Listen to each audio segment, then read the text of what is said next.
What's up mga kabahay ni Kuya, mga kagulay, nandito po ako sa lugar ni Boss John Paulo Bulawit sa Gubat Resort. Anong lugar ito? Pulong Matong. Sila po ay nagbabundle ng pipino. Ayan, si Dabu. Dabu, say hi! Hi!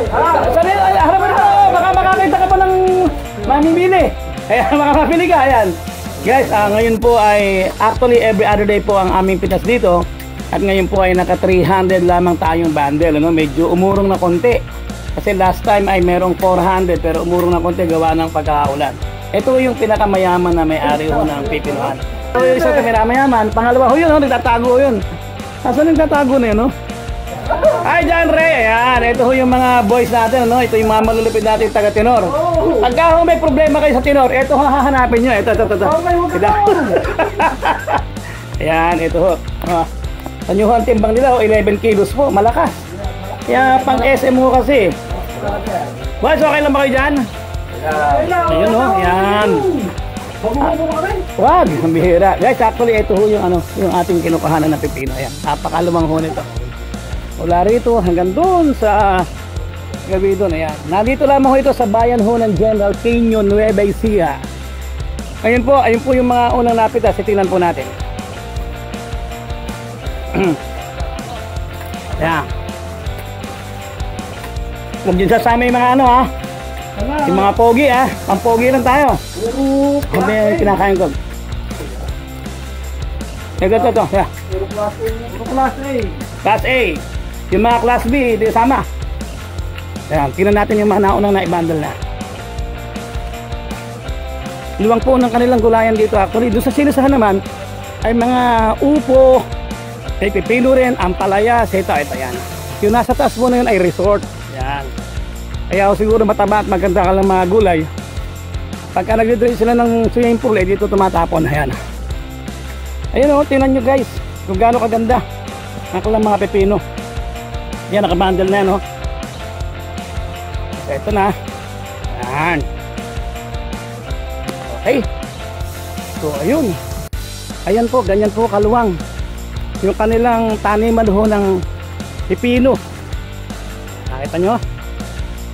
Eto. Yan po, magmula ho doon sa may taas na yun hanggang doon sa may agingan na yun ay puro pipino. Paano ito ha-harvest dito ng 400 bundles? Bali 4 na tonelada yun. Ayan. Ito na yung mga na-bundle na nila. So, mamayang hapon lamang po ay bibiyahin na to sa Divisoria. Ayan, nakita nyo kung gaano karami. Ayan. Sa ito ko nang sinasakyan lamang natin sa ngayon ay L300. Pero actually, kapag marami talaga, sinasaw po ako sa Ate Sel, kila Boss Jokas. Shoutout sa iyo, Boss Jokas. Ayan. Ayan, balik tayo doon sa ginagawa nila para nakikita natin mabuti. Ayan. Ito na kasi ang negosyo ng inyong Kuya Power J. Ang magbiyahe. At sa pagbibiyahe po ay rain or shine, basta biyahero, diretso ang biyahe, wala akong makakapigil. Ayan po si Dabu, busy sa kanyang. Dabu, sabihin mo nga muna sa ating mga followers and subscribers na mag-subscribe sa Power J channel. Sige nga mag-subscribe. Marap sa rin ano ba naman yan? Nabubulol tuloy. Marap sa rin sabihin mo. Nabubulol ka. Sabihin mo, subscribe nga mo, Power J channel Power J channel, subscribe. Yun. Ganun lang naman Ito po si Dabu, ang pambato ho ng Paulo's Boys. Ayan, Paulo's and John Ray's Boys. Ayan. Ito yung mga may-ari Alam nyo itong mga may-ari na ganito ang mga malulupit kasi tumutulong po sila. Hindi ho utos lang ng utos. Sila pa ho inuutusan. Oy, bilisan mo daw yan. Pagmutihan mo, tipang niya. Labo, pagalitan mo. Uy, iba. Yan.